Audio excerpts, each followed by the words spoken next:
So you've been going along, and all of a sudden you find yourself mired in some project or some product development, and you don't seem to be moving very fast in any particular direction. You've set a bunch of goals and you're not making them. You've set a bunch of customer calls and the customers are not coming in. What do you do now? There's two tendencies. One is to simply stick with it and stick with it and stick with it. This is called insanity. It's doing the same thing over and over and expecting a different result. If you're not getting a different result, stop doing it. On the other hand, it is always too easy to quit too early. My own view, I'd rather push longer than quit too soon.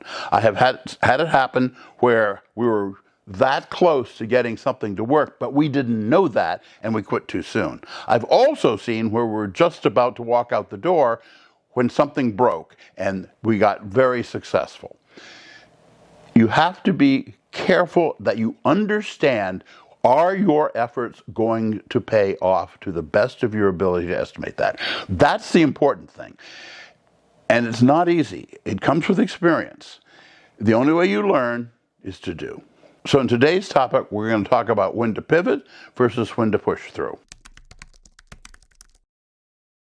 Never make decisions based on emotions. Not in what customers you go after, not on what you produce for the customer, not on whom you hire, not on how you run the individual day-to-day workings of the company. In none of those places is emotions a sensible way to make decisions. If you find that if you don't like a customer, but you can still serve them because their money is just as green as everybody else's. If you find that an employee is spending all of his time annoying you, maybe it's time to get rid of that employee and take the hit.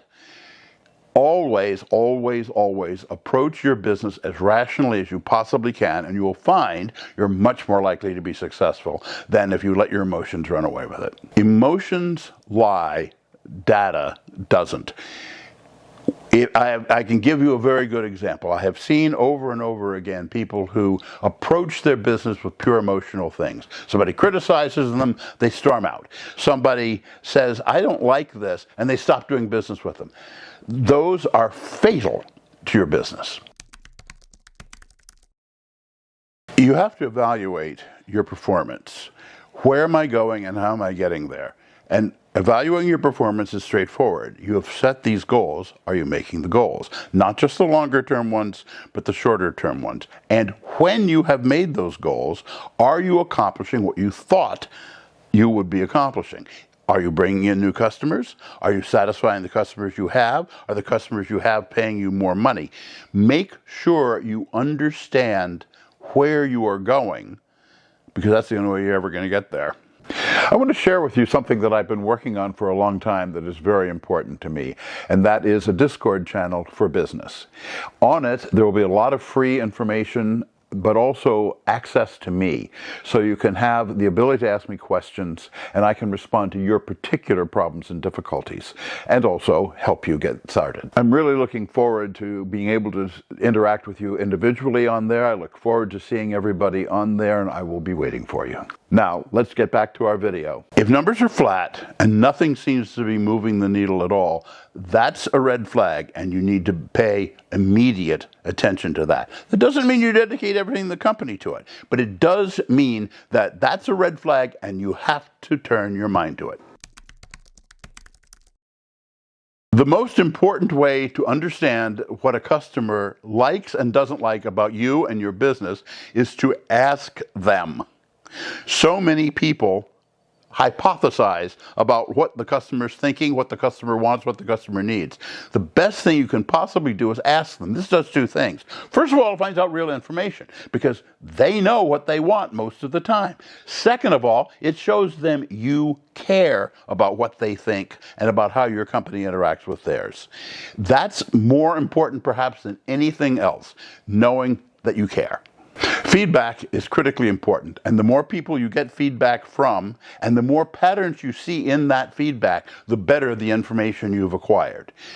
When you see the same thing affecting multiple clients, perhaps you ought to change that, or perhaps you ought to extend it if it's producing good results. That's the important.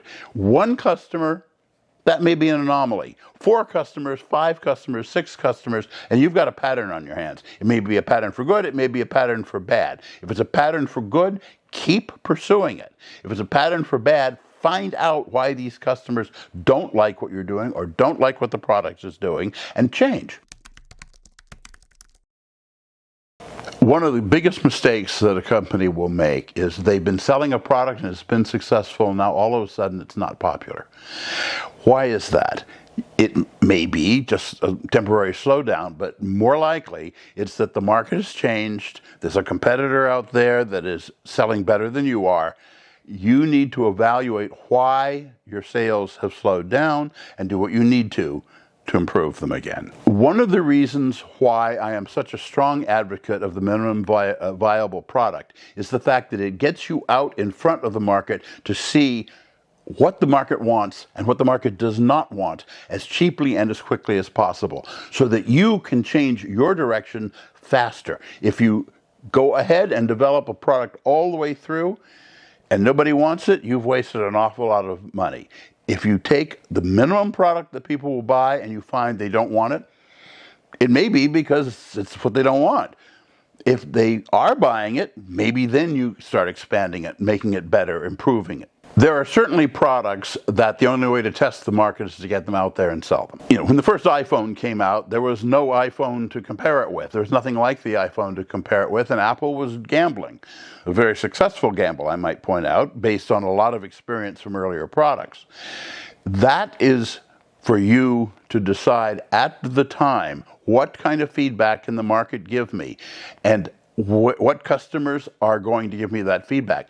You will easily develop a series of customers that you know that what they tell you is honest. You'll know there's a whole bunch of others that are just blowing smoke and you can ignore them.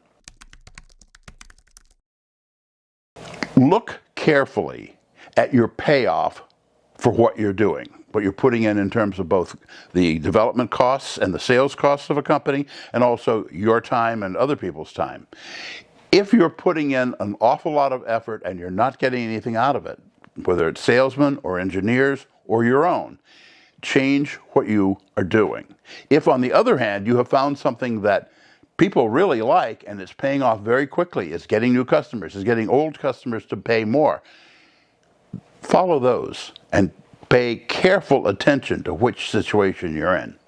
If you find that you're putting in 100 hours, and trust me, entrepreneurs tend to love doing 100-hour weeks until they crash, and you're only getting $1,000 of return from it, that's not a bad product, that's a bad model. You are not tracking why you are spending so much effort to get so little. Start doing that, and start doing it immediately. Am I consistently burning out with little return? Because an entrepreneur that's enthusiastic about his company, the first thing he does when he has a problem is work harder.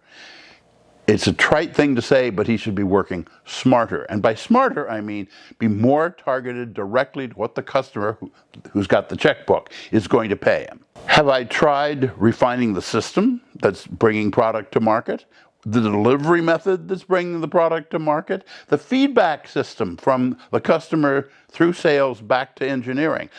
Have all those things been perfected? And if not, how do I do so for the least amount of effort? Is this business model capable of supporting the success for the company and the life I want?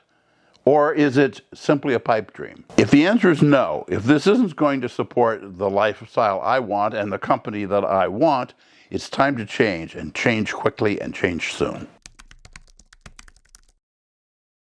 When you're first starting out as an entrepreneur, your gut is not very well trained. Use facts, feedback, and process to determine whether you're doing the right thing. As time goes on, your gut will become better and better trained. But always, always back it up with data about the real world, about where your company's going, about what your customers think about you. And you'll find that's the path to success. All entrepreneurs feel stress in working their business. Sometimes that's the business making you grow, and that's great. That's wonderful.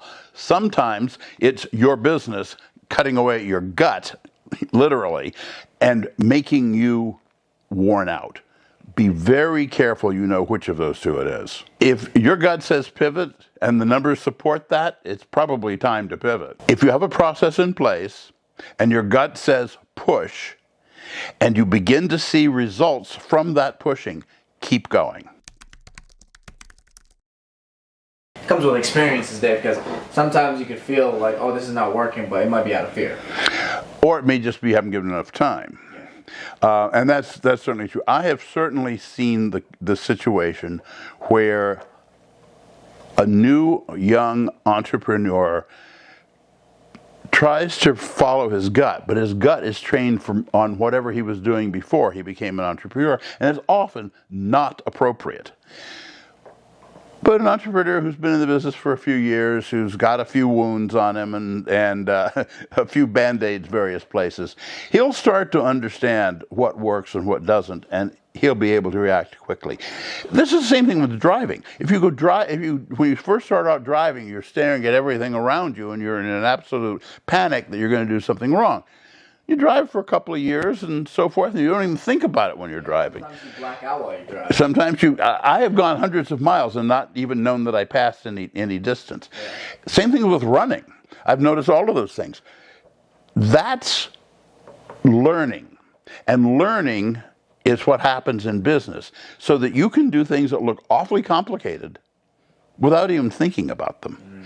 I mean, it used to be that we would take 2 weeks to prepare for a board meeting. After a few years, we just walked into board meetings and said, here's the financial report, here's the sales report, here's the employment report, and that was it. Yeah.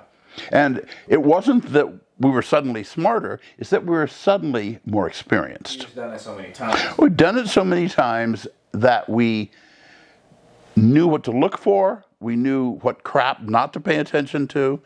We knew what our board needed. Sometimes the board needed things that weren't particularly relevant, but the board in general was good, and so we'd give them the stuff that they wanted if it didn't cost us too much to do. Or we'd tell them, no, I'm not going to do that because it's a waste of my time. And if you have got the experience and you've proven the success, the board, if they're any good, will let you get away with that.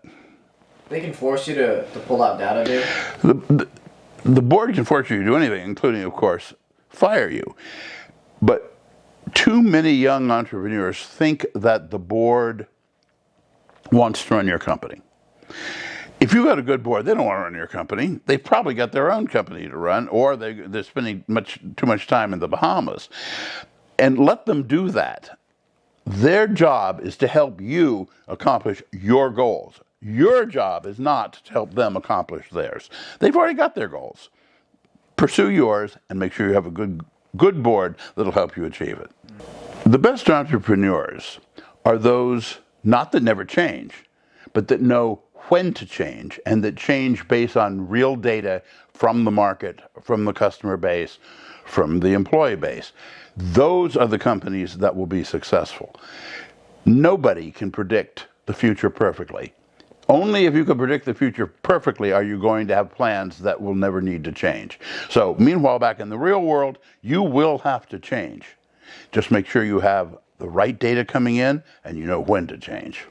Pivoting doesn't mean failure, and pushing through doesn't mean you're stubborn? Pivoting doesn't mean failure. Too many people think that if I was running this plan, I must be a failure if I change it.